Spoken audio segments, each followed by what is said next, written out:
Hi everybody, thanks for being in the waiting room. I can see that a few people have joined us already, which is excellent. We're going to get started in a few minutes, but if people could pop their name and their organisation in the chat, that would just help us give an idea of who's joining us today. Yeah, then we'll run through some bits and pieces in a minute. But yeah, put your name and where you're from in the chat, please. Thank you.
Thanks, guys. I can see the numbers are going up, so appreciate you joining us today.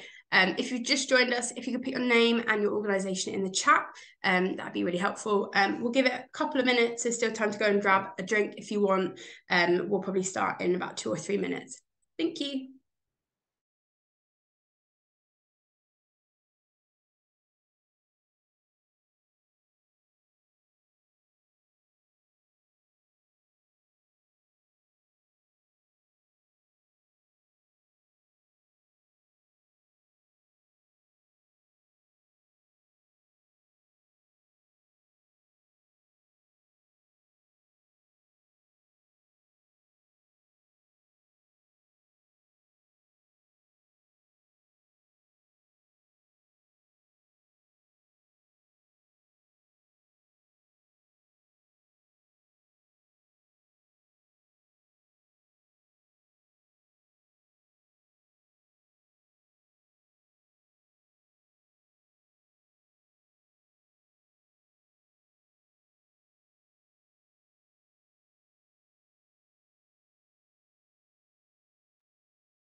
Okay, guys, so I'll make a start. Thanks so much for joining us today, this afternoon.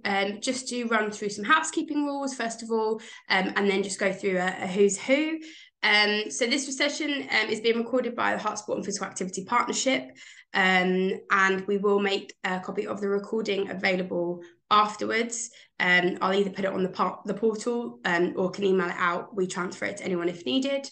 Hopefully your cameras and microphones are off with the format that we've set it as. So please keep them off. It just helps with the smooth running of a webinar. But obviously you've used the chat function to introduce yourself, which is amazing. And you've also got the Q&A function. So please use that throughout if you have any questions. All the panelists have access to it throughout. So we can either answer your questions as we go along, or we'll hold them, and we have built in some time for some Q&A afterwards.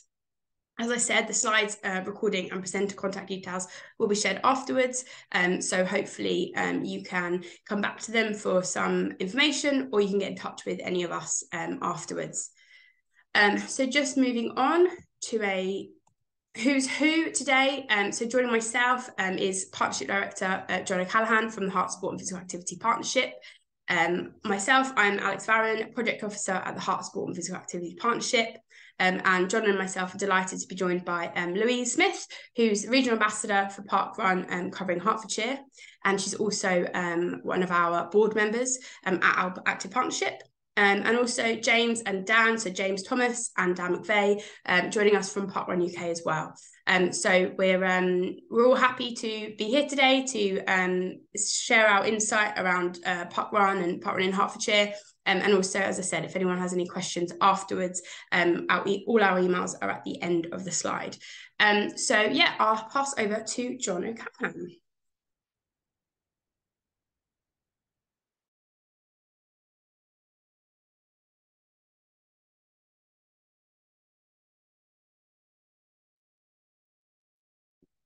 Hello, everyone. Can you hear me okay? Yeah. Welcome is the first thing, and a big thank you for tuning in. My name's J.D.O'Callaghan. I'm the Partnership Director. I've been hanging around the sport and physical activity, sport and recreation sector for about 40 years now, and I spent the best part of 20 years within what was formerly a county sports partnership, now an active partnership. And I think I'll put my cards on the table from the start. One, I'm an occasional parkrun volunteer, and an even more occasional park runner probably stretches it. And probably, I don't know if there is a term as park waddler, but something in sort of that would probably best describe it. And I think this is parkrun in all its forms is probably one of the best initiatives that I've seen during my time in the sector. And like most great initiatives, it's a simplicity which makes it very special. And today you'll hear about the journey in Hertfordshire, which is our county, over the last 9 years, and others will take you through that. But I just want to share my personal thoughts about why I think it's important for active partnerships to embrace this initiative across the country. And I know I'm speaking to some of you who are already involved with this and are passionate advocates for parkrun. And I'm delighted to see some colleagues here today from Public Health Hertfordshire. I know Shelley Taylor's on the call. And it's our colleagues in Public Health that have been instrumental in helping us grow this initiative across the county. So why is it special? Well, I think first and foremost, it's pitched right. So often we overcomplicate how we're trying to get people involved in sport and physical activity, and how we get particularly those inactive people within our communities who often live quite chaotic lives, how we get those into regular physical activity.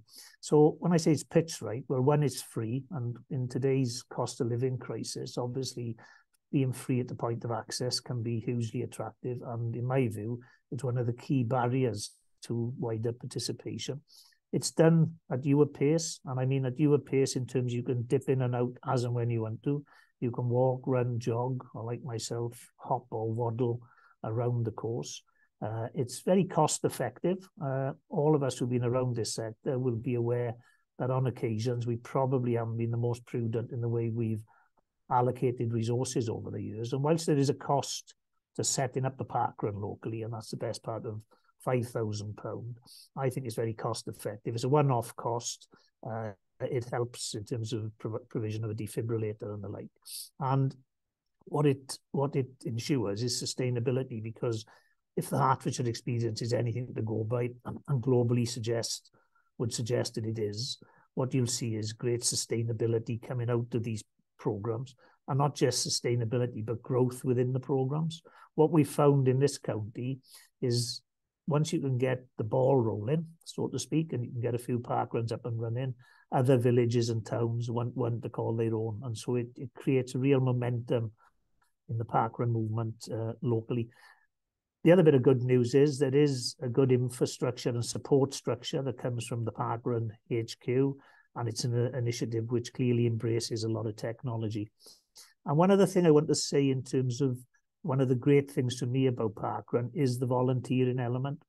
Again, those of us that have been around for a while know how much we've struggled in landing meaningful volunteering initiatives for sport and physical activity. And that's become particularly difficult post-COVID and with the cost of living crisis in terms of, and it's a real worry for the sustainability of community sport. I would argue that parkrun have the platinum version for volunteering. The way it's structured, the training, how they sort of inculcate the ethos of everything that's good about parkrun in that training, and how they create a very welcoming and fit for purpose workforce, I think is no mean feat, and they should be very much applauded. And what we're seeing in Hertfordshire is that the hundreds of people that make up our parkrun workforce are quite, it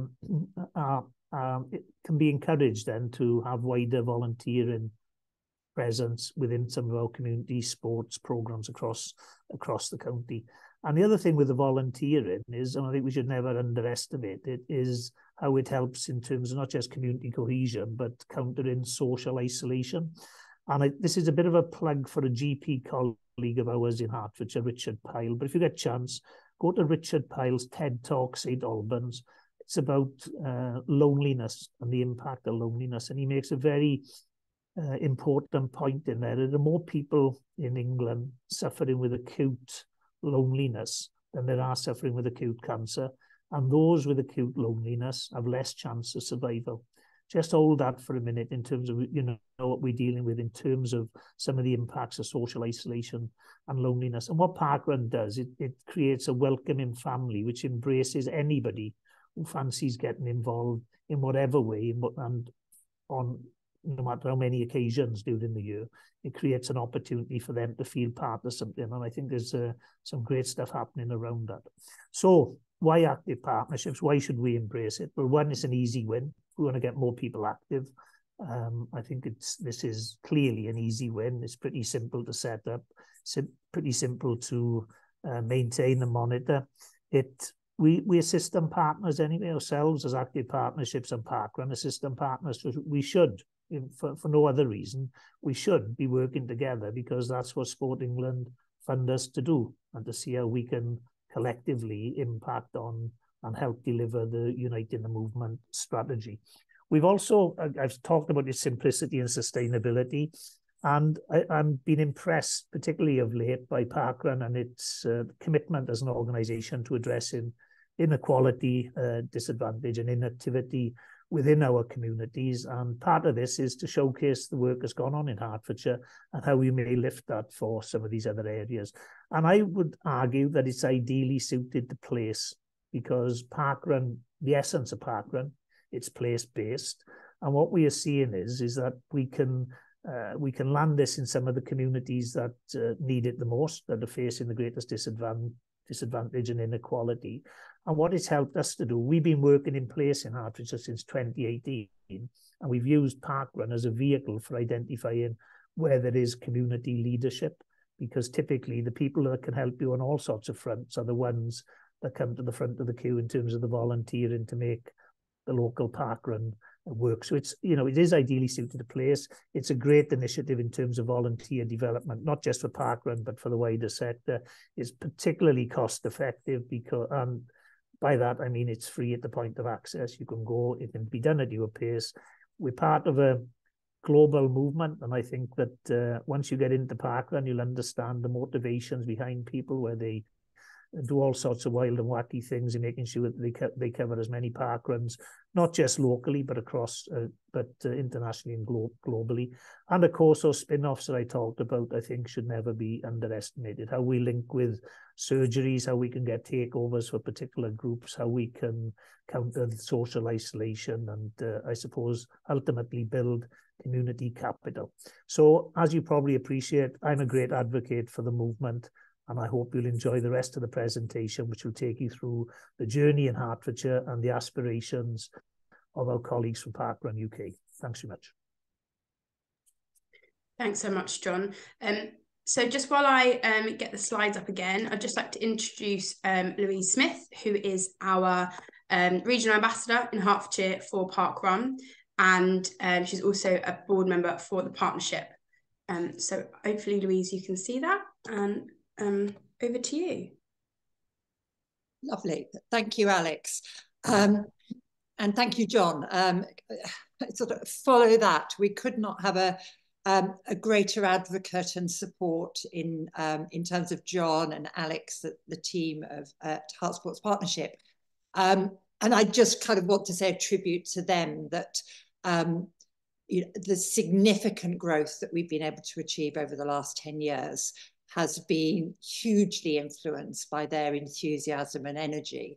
And from the ambassador perspective, they have just been fabulous. We beaver away and we try and get new events started, and then we hit a roadblock and they'll have an idea of somebody that we should talk to.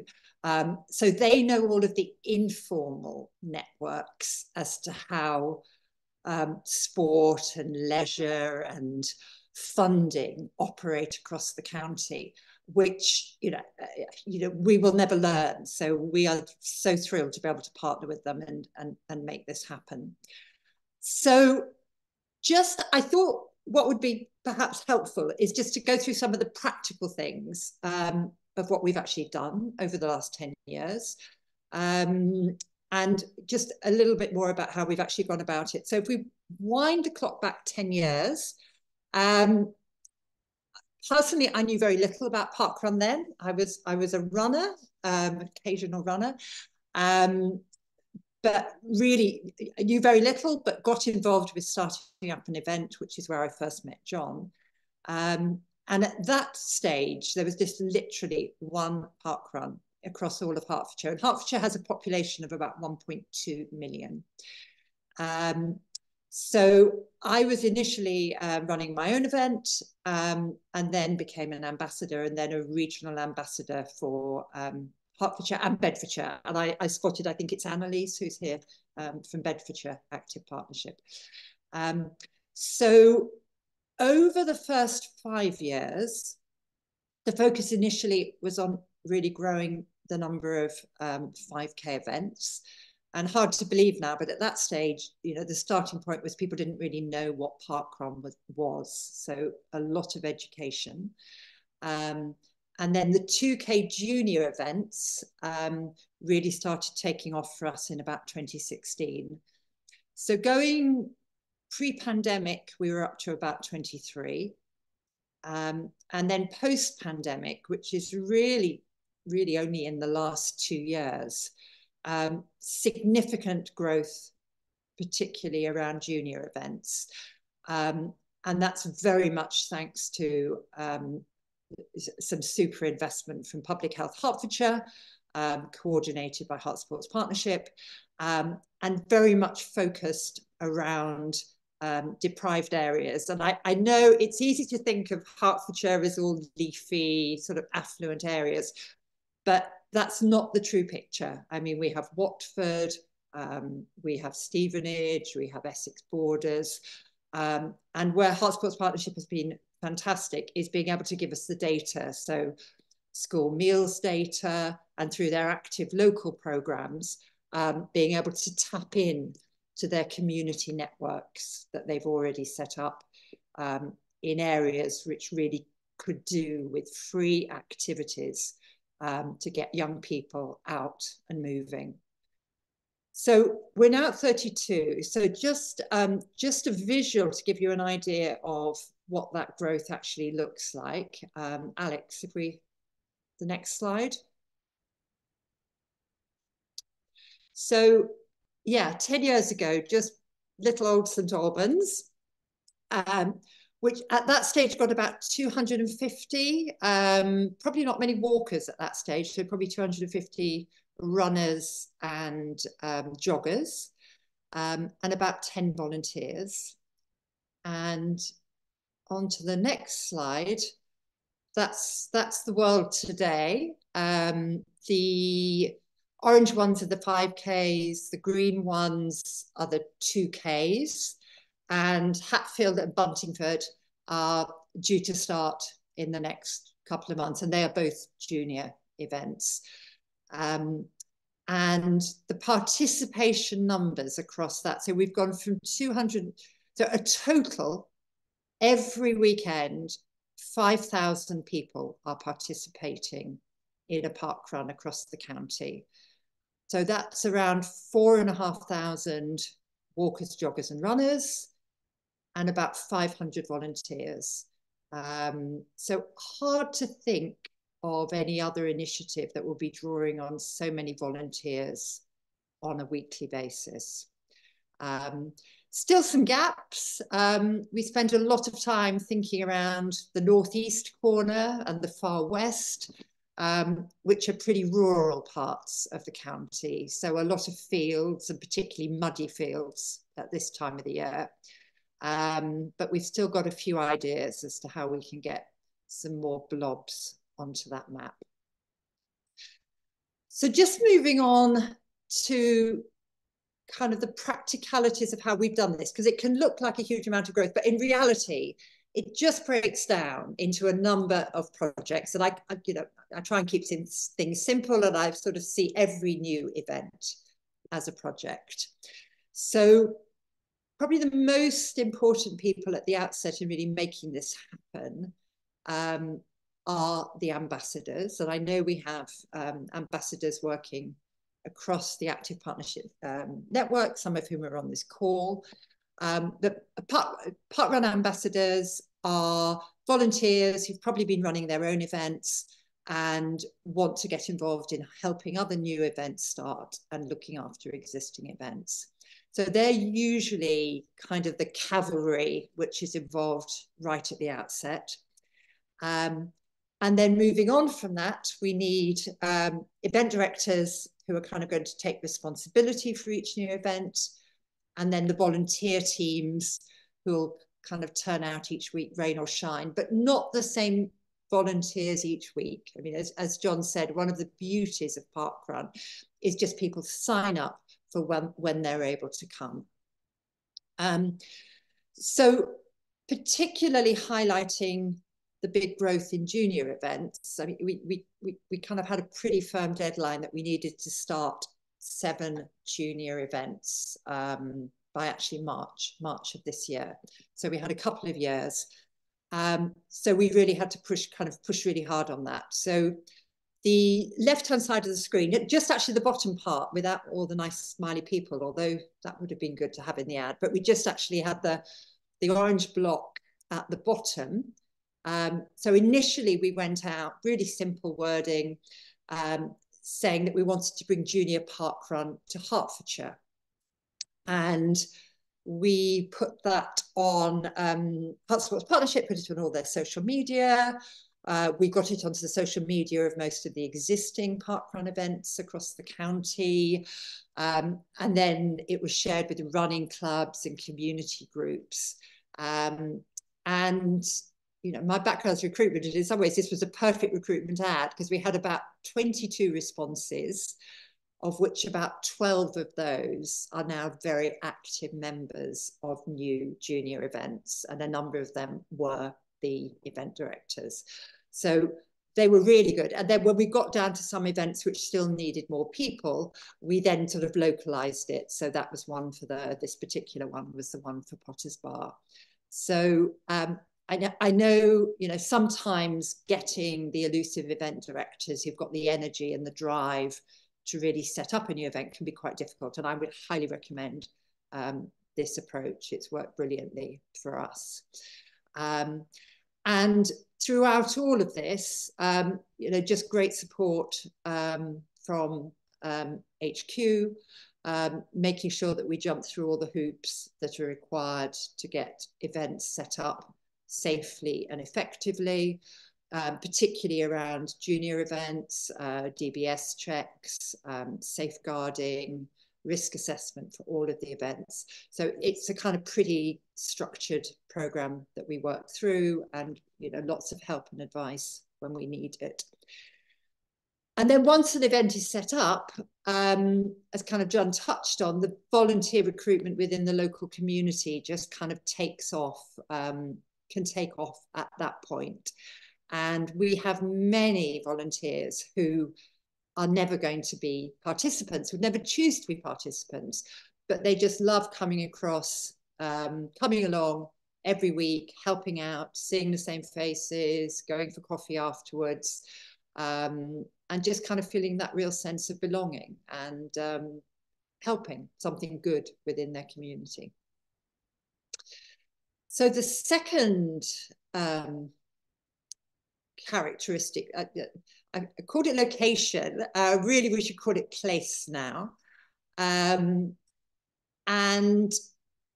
it finding the right, so in order to start a parkrun, we need a location which is a place which is going to be great for either a 5K or a 2K junior event, where we get permission and free use of the land. And that can be as simple as a sports officer in a local authority contacting us saying, we'd love to have a junior parkrun.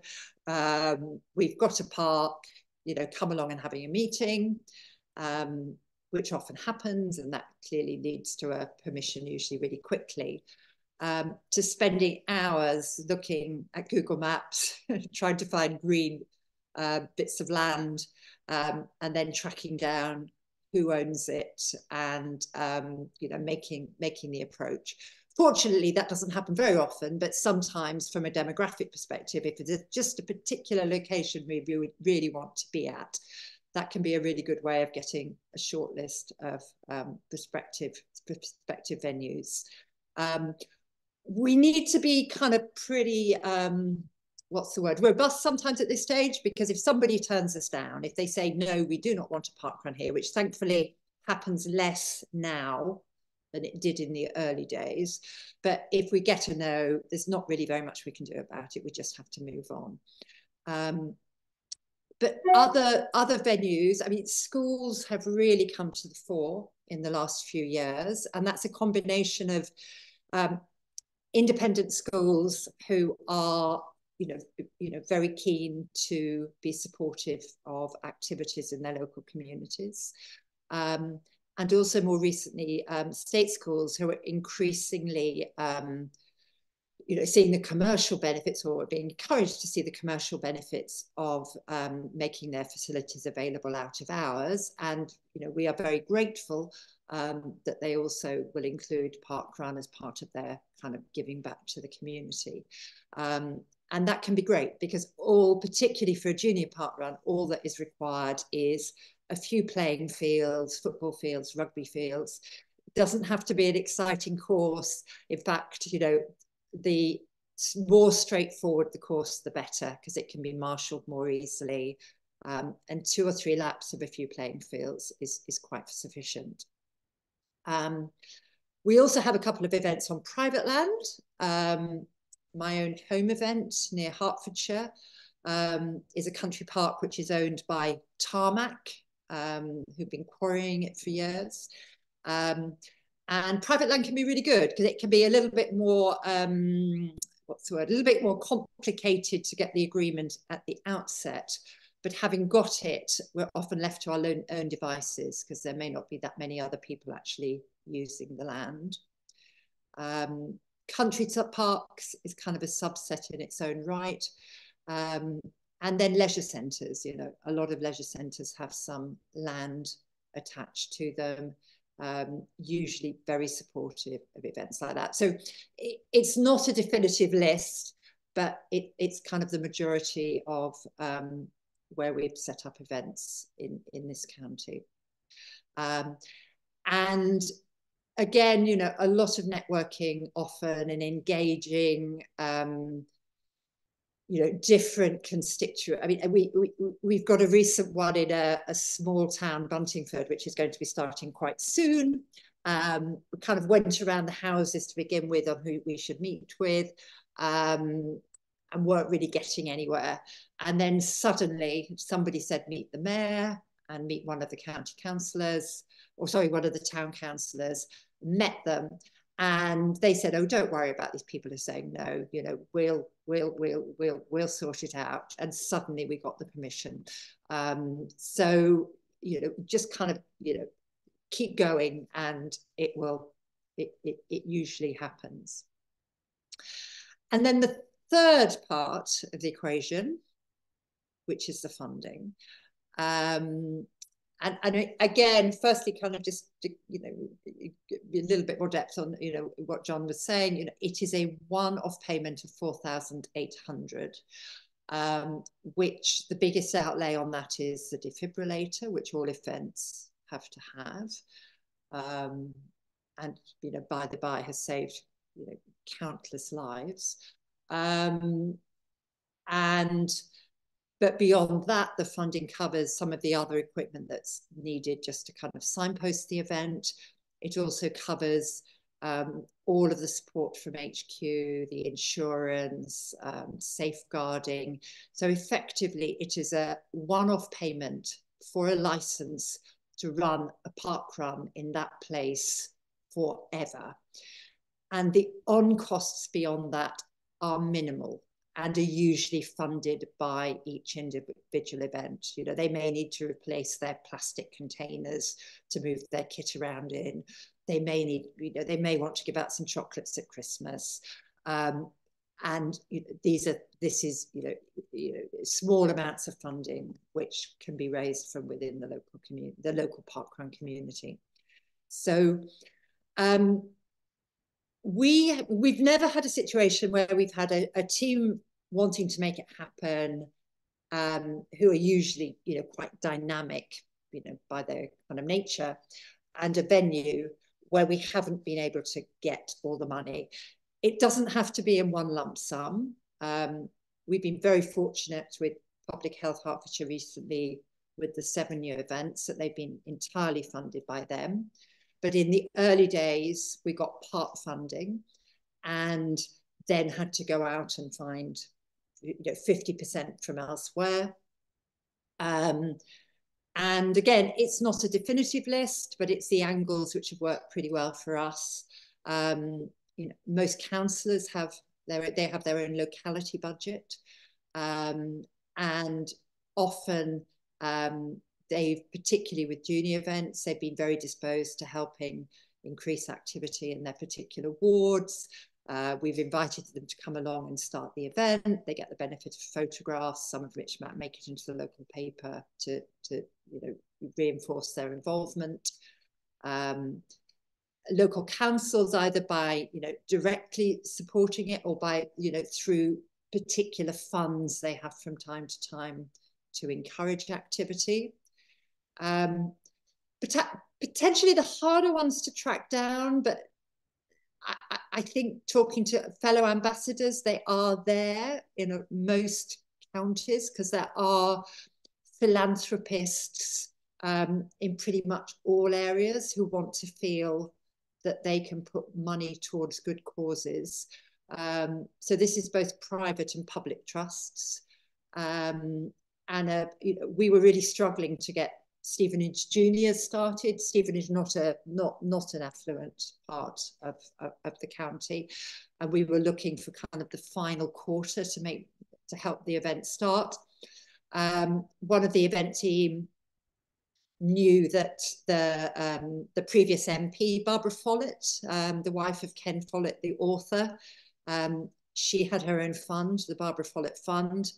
The amount we were looking for was, in all honesty, was kind of trivial to the fund, and within a week we had the final bit of funding.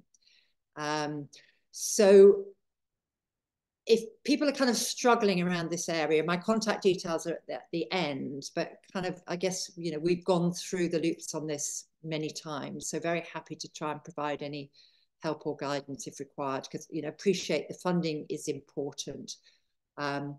And some of the event teams who make the best parkrun event teams are not necessarily the most confident about going out and asking for money. And it does need to be, you need to have a bit of a thick skin. You just need to ask a lot of people until the right numbers say yes. And then the final is running clubs, who, again, talking to colleagues, fellow ambassadors around the country, running clubs either seem to have lots of money or no money. And the ones who have, who do have money are the longer established ones, the ones who organise a lot of public running events across the year. Not even a lot, several running events across the year that people pay to take part in. And are often very keen to view this as a charitable donation, and then provide a really good source of volunteers, because they kind of, really, really buy into the event. So much of, I think, the successful funding, apart from the very generous big funds that we've had, is just collaboration, sharing successes across the wider community. And it definitely has got easier as we've got more events going. It has got easier to raise the money. And I think we're just on to the final slide. So parkrun today in Hertfordshire, and some of this applies to all of the country.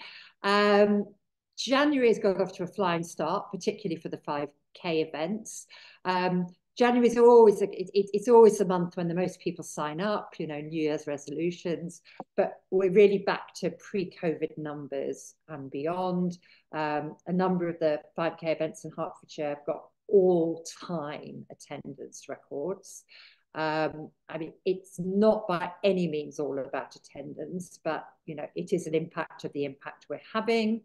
It's also a really good trigger for areas that perhaps we should think about setting up another event, because, you know, it's going to be the 20th anniversary year, which my colleagues at HQ, I think, will probably tell you more about in a moment, but there's going to be, you know, a lot of profile for parkrun, and also very much a renewed focus on junior parkrun, due to some, you know, lovely funding, which allows HQ to really have more investment around this such valuable part of the parkrun portfolio, which just gets, you know, really good habits of activity amongst youngsters. And, you know, the picture there says it all. There's nothing like going along to a junior parkrun and seeing, you know, the smiles on the faces and, you know, all levels of activities depending on age. And we do still have more events planned. We want to fill in that gap with more blobs, and you know, really feel that there is still more to be done. And my contact details are at the end.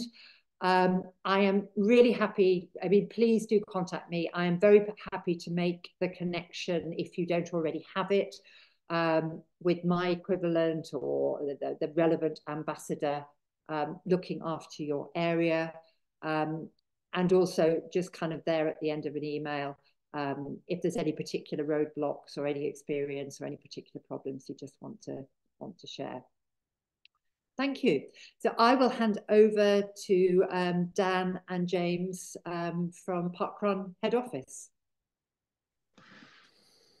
Thanks, Louise. Yeah, and thanks, John. Yeah, very thorough. Thanks. We'll fly through our part, Dan, and get on to some great questions. But yeah, thanks for having us, and thanks for going through that information. So we'll talk for the next a few minutes about kind of back to the start of parkrun, a bit of growth, and some kind of case studies, and I suppose next steps. But this is the picture of the first ever parkrun, or Bushy Park time trial, as it was called back then, and it happened on the 2nd of October. In 2004, and these are the first 13 runners, and they're very much runners. They kind of see it with their fingers on their Garmins or whatever they were there. But we call them the parkrun pioneers. And this event was set up by our founder, Paul Sinton Hewitt. Basically, he was having a few kind of issues in his life, and ordinarily his running club and the community he had in that running club were his kind of support structure on that time. There were people he could talk to and all that sort of stuff. Fortunately, at this period of his life, Paul had an injury, so he wasn't able to run and kind of see all these people. So we thought, like, how am I going to be part of the community? How can I connect with these people? So what he kind of said is that he went to the local running clubs, his friends, and said, I'm going to put on a 5K event in Bushy Park.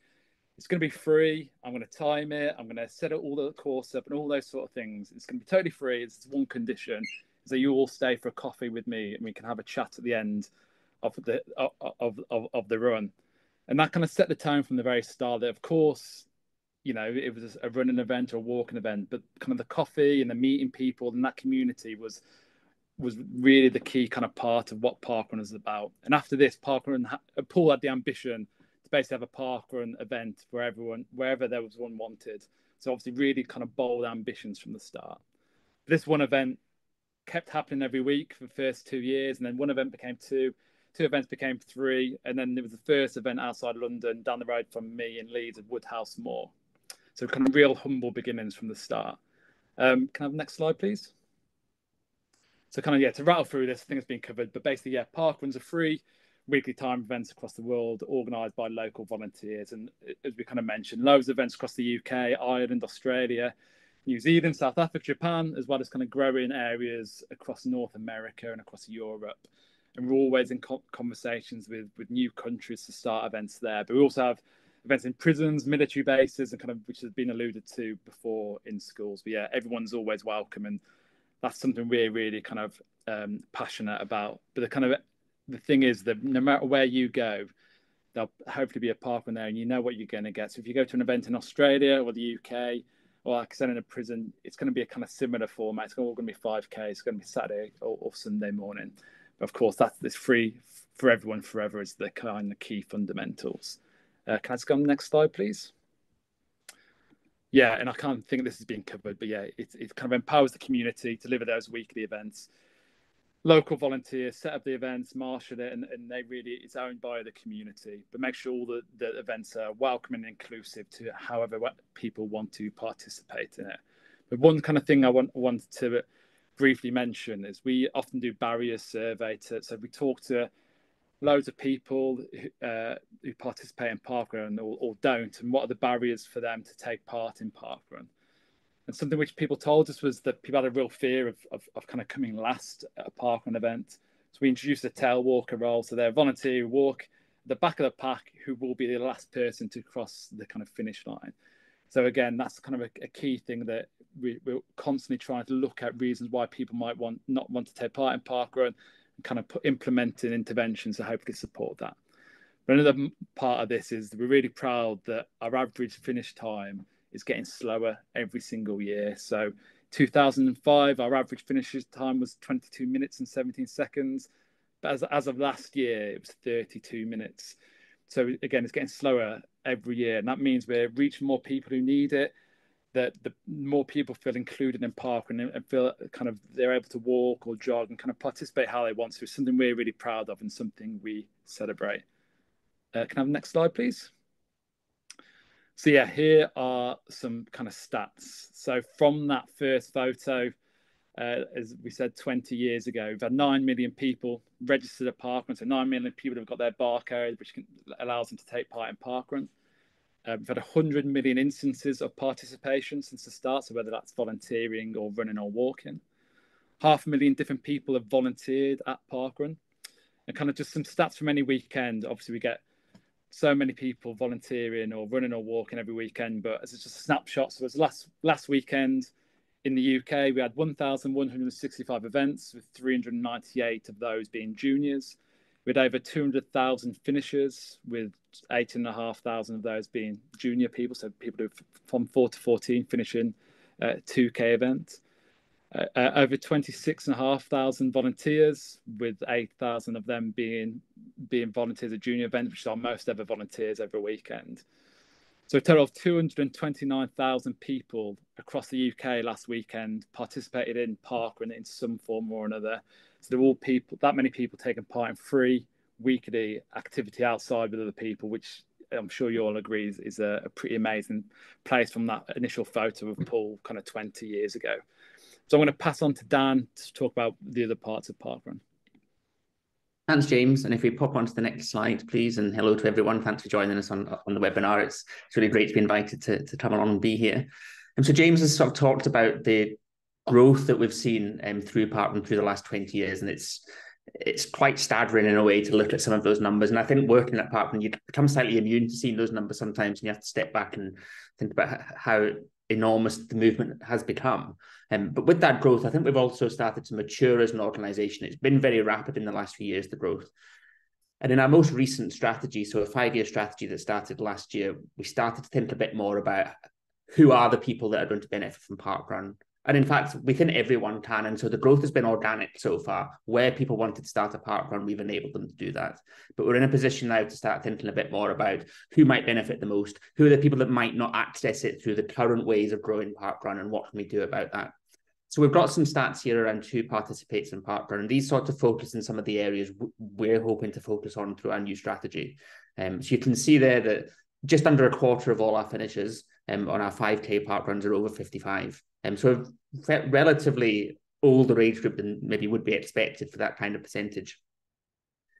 We're also quite focused in on areas of deprivation and how we can encourage parkruns to start in those areas, or people from those areas to take part in parkrun. And that's been harder, I think, through the way that we've grown, with parkruns often starting up in more affluent areas, being started up by people who are already runners. That's maybe been harder to reach. And you can see there just under 11% of participants take part from the most deprived quartile.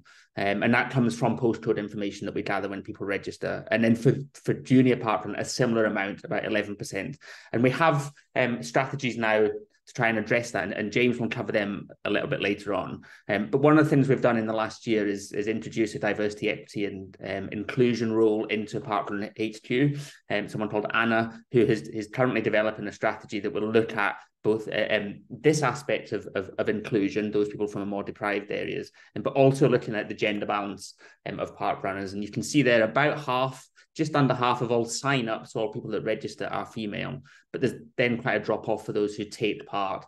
So 41% of finishers are female. So we're seeing quite a drop-off between the sign-ups and the finishing, although that's not reflected through volunteering, where 50% of volunteers across all park runs are female. Slightly higher numbers when it comes to the juniors, slightly more volunteering who are female there, and less of a gap between sign-ups and finishers, which again is something we might drill into at some point in understanding why that is. But these are the two key areas, the areas of deprivation and gender, that are going to be the focus for us initially in exploring who is parkrunning and how we support and try and grow some of these numbers. And then we'll look at other aspects of diversity, I think, further down the line in our strategy.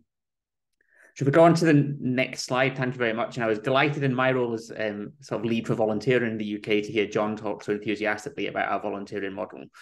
And we've really, I think, evolved how we think about volunteering at parkrun in the 20 years we've existed. And when John talked about it being a sort of platinum standard model, I think what he's referring to is it's very easy to get involved in volunteering. It's not a long-term commitment. You're not signing up for 3 months or 6 months or do every week for a year or anything like that. You can volunteer when you like. You can sign up in advance. You can turn up on the day.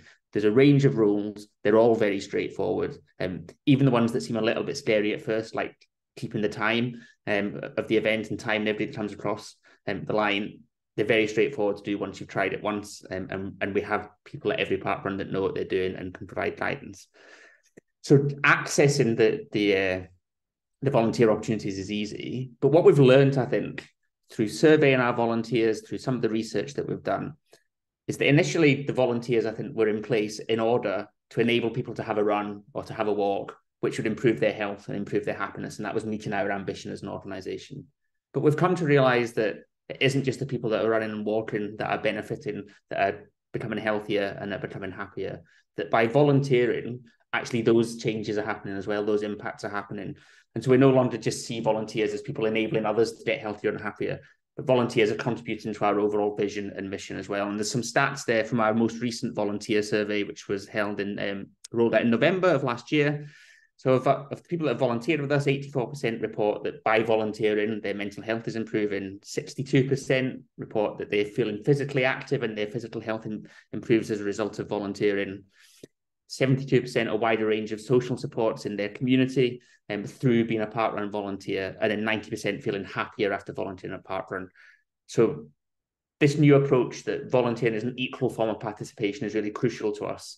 You know, we're not just trying to find runners and walkers, we're encouraging people to do a bit of both, or just to volunteer as well. And we know that that will have an impact on their mental health and their physical health and their happiness. And that's our aim as an organisation. It's what we want to achieve. So if we move on to the next slide, here's an example, because at parkrun, it's really easy at parkrun to get lost in the stats. But actually, we're not about stats, we're about people. So this is Lucy. Lucy was interested in getting involved in her junior parkrun. But she doesn't have children that would be taking part in it. And so she sat on the idea for a while thinking, is it a bit weird to say I want to come down and volunteer when all these children run around the park? But she plucked up the courage and she went along, and she was absolutely welcomed into the community. The event directors were delighted to have a new volunteer. She got to know the people in her community. And as you can see there, she finds it, you know, has her crying with laughter every week and leaves her supercharged. So although she might not have seen junior parkrun as a natural event for her to be involved in, actually she's found a home there and she feels really part of her community. And we hear stories like that everywhere we run parkrun. If I pass over to James for the next couple of case studies. Yeah, cheers, Dan. So this is a picture of some young people and some staff members from Pettypool Special Educational Needs School in Cheshire. Basically, they saw taking their learners and staff to parkrun. It was a really great way for them to engage in the community where often they don't have those opportunities normally. They found it was really great for their mental health and their well-being, but also kind of being part of something bigger, that they knew that people were taking part in the same thing with them, you know, across the UK in loads of different events. So they were part of that something bigger, and that was kind of their identity. They were now parkrunners. And that's something we hear quite a lot, is that kind of positive identity of being a volunteer or being a park runner, and you're part of that kind of wider community. But then also in that school, they put stuff on the curriculum, and this is something we definitely like to encourage with other school events and special educational needs schools like this. If we go on to the next case study, please. So again, and this is Fiona. So she initially did parkrun pre-pandemic, and she found that it really helped with her mental health. But after the pandemic and having 2 children, she was stopped going to parkrun, and it kind of affected her mental health, those 2 kind of aspects of that. But then she kind of put to the courage to come to parkrun, and she felt it was kind of getting her out of the house. She felt like she had a hobby again, and she had a real sense of purpose. And kind of what someone was alluded to before, that you can go there every single week, or you can volunteer every week, but it's not a necessary. You don't have to. And someone said it's kind of like a best friend. There's some you see them every week, but others you might see them every 6 months, but you kind of know it's there for you when they need it. So it's kind of was there when Fiona kind of needed it for her. If we go on to the next slide, please. So in terms of what's next for parkrun, again, as we said, it's our 20th anniversary since that first photo, which is amazing. But kind of what we'll see this year is kind of a real increase on our comms and marketing and messaging around getting more people active around this. And this is kind of includes stuff we do with parkrun practice and social prescribing. So at the moment, we've had 1,700 GP surgeries signed up to be a parkrun practice. And this is where they build awareness with their community and social prescribe parkrun to patients in their surgery. So there's a big increase in there. Again, and making sure all our comms are inclusive for more people. And in terms of London Marathon funding, as we said, we kind of received funding back in September, which is amazing. So we've got dedicated staff to junior parkrun and a real big push on that. In terms of that, we've also got research going on at the moment, which allows us to understand the barriers of taking part in junior parkrun. So we'll look at those and put interventions in place, but also looking at the health and wellbeing benefits, which we kind of know are there for young people and volunteers, kind of that we can really showcase this. In terms of messaging, we're going to get that out there more with junior parkrun so more people know it. But also we've got outreach officers. So we had our first outreach officer who started in London, who's doing a kind of amazing work already. And the plan is over the next couple of years to expand that across the UK. So that person's role will be working with schools, looking at community groups to make sure they're signposting to junior parkrun. So we know we can get even more people involved. As you've seen from the numbers before, it's absolutely massive, but we really believe it's such a growth area and an area where we can kind of really, really develop junior parkrun and parkrun. So hopefully a real exciting kind of couple of years for both junior parkrun and kind of 5K parkrun. So over to you, Dan. Thanks, James. For our last slide, if you just move on to that, please, Alex. Perfect. So Louise has covered this quite thoroughly, so I'll go through it fairly quickly. Just in terms of what do you need, and if to start up a parkrun or a junior parkrun, there's 3 key things, the golden triangle for a new parkrun. You need volunteers, so a core team. You need a group of people who are willing to get that parkrun going. Without that, it's not going to be sustainable. So who are those community leaders who are willing to do that? You need a place. That's in most cases a park. It can be, the school grounds. It can be a seafront promenade. There's a whole range of things. Don't be fooled by the name parkrun. They take place in a range of locations. So you need that location, and then you need that funding, that £4,800 that we've talked about, that one-off payment, which will cover you and give you everything that we provide for the lifetime of that parkrun. So what do we provide once you've got those 3 things? So that infrastructure forever, that technology that records results, that people can access their information on the website and all of that, alongside insurance, that's all provided. Ongoing support and ongoing local support. I can see a question in the Q&A about what hand-holding happens. So, Louise is a regional ambassador. There's a Louise in every region. And then underneath Louise, she works with a series of event ambassadors, and they look after specific parkruns, so juniors or 5Ks. Through the activation stage, so through getting set up, they guide people through that and support them. But also, as parkruns run, even our most established parkruns now still have a volunteer ambassador connected to them who provides guidance and support and acts as a critical friend for them throughout their lifetime. So that guidance is there as well, and that includes some head office from the likes of James and I and our operations teams who are on hand to provide guidance and support and training. So as things change, as new teams come on board, we provide ongoing information and training as well. So all of that is covered for the lifetime of the event for that one cost. And that, I think, is everything that we've got to say now. And we've slightly overrun, so apologies. But I think I'm handing back to Alex now to take us into the next stage. Yeah, thank you so much, Dan. I'm going to stop sharing just because, apologies, some tech gremlins were not letting me see the Q&A through that. So we've still got a couple more minutes. So if anyone's just got any questions that we can put out to the speakers.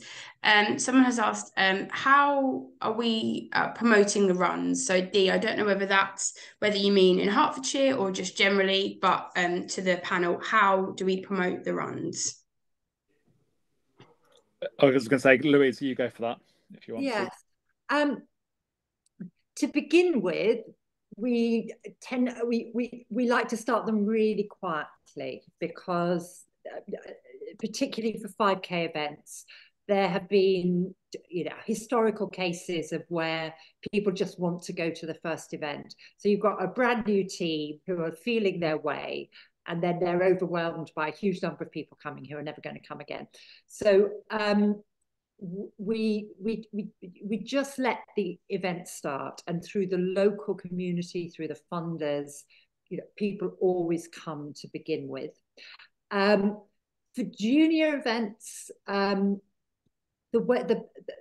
promotion, probably when an event's been going for about 3 months and the team kind of knows what they're doing and there's a core bunch of people who come along every week, then connecting with local schools can be really good. And by definition, most of the event teams have probably got children in schools anyway. So going in to talk to the schools, because sometimes link into the Daily Mile, if that's something the school is doing. So that, that can be a really good way of spreading the word. And for 5K events, if they really feel they need to get their participation numbers up, connecting with local running clubs.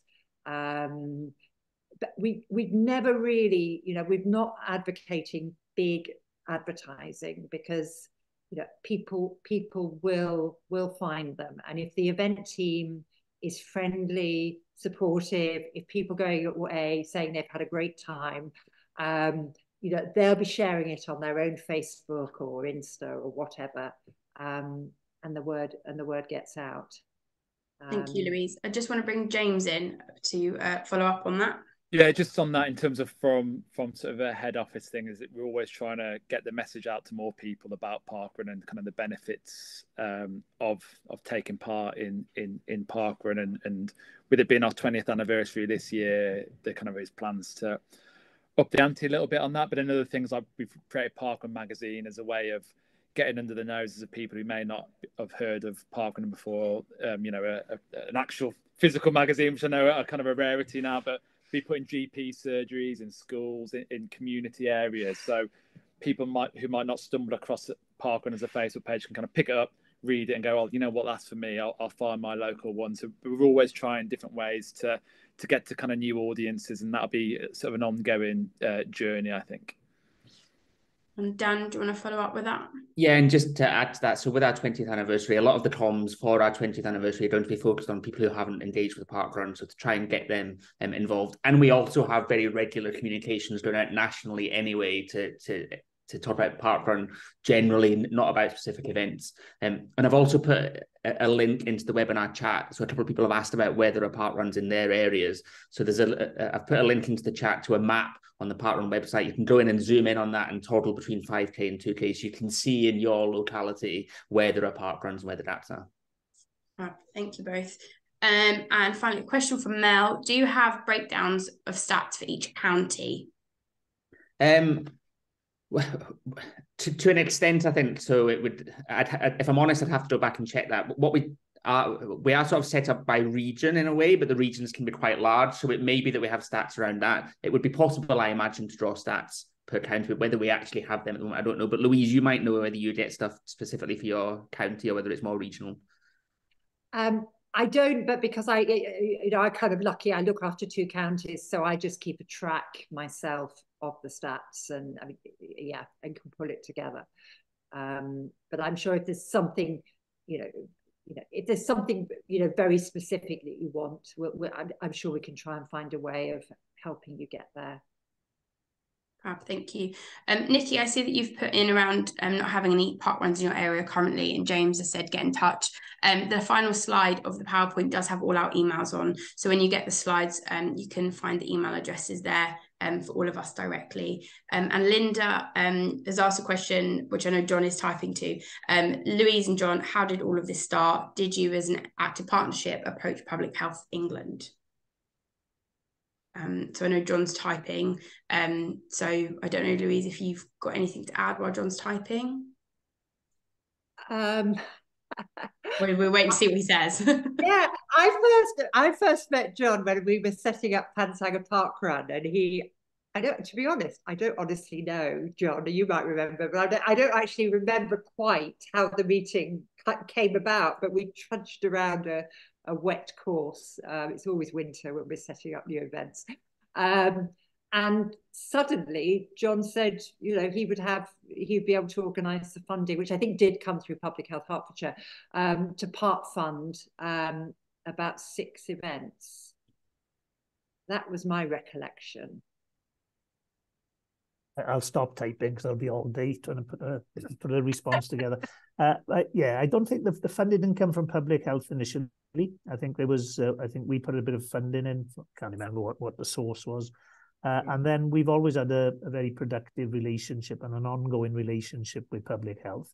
And within Public Health, typically, as there will be in all Public Health departments, there'll be a few park runners, and you start the conversation with them and you see where it takes you. And I think we started with a little bit of funding for one park run, and then our colleagues in Public Health could see the value of it, and their funding, and I think we need to be clear about this, is for us to go into our what we call active local areas. So that's our place-based areas, wherever we can, to try to get into the areas of greatest deprivation. And I think that if you're able to demonstrate to your local Public Health department that you work in place and that you are trying to address inequality and disadvantage, and the parkrun can do that. And if you need a champion, you'll find it within Hertfordshire. If you need any of us to come and speak to your Public Health departments or your local authorities, please tap into the support that's available.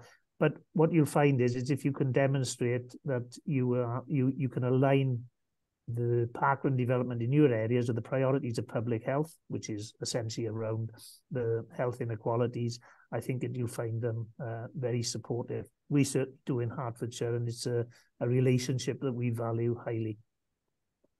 And just on that, Linda's just come back to say, did you recruit and then decide on the areas, or advertise an area according to priorities and recruit specifically there? It really was a bit of both. We knew, we were in a very fortunate position. We knew we could set up a lot of junior events across in Hertfordshire. So it was just a bit of a broad brush advertisement. But we had in mind, of the 7, I think we had in mind 4, quite areas of deprivation that we really needed to get one. So we kind of jiggled it together. So I'll be honest, there were some areas of deprivation where there was just no place. So it just was never going to get off the ground. But I think, as with all things, there was a degree of flexibility. And equally, if you have somebody coming along who's desperate to start a parkrun, which is, brilliant, then you want to try and, find a location which is going to be good for them to get to every week. So we had a kind of overall strategy, but we were flexible within that, if that helps, Linda. Yeah, Linda said, thank you very much.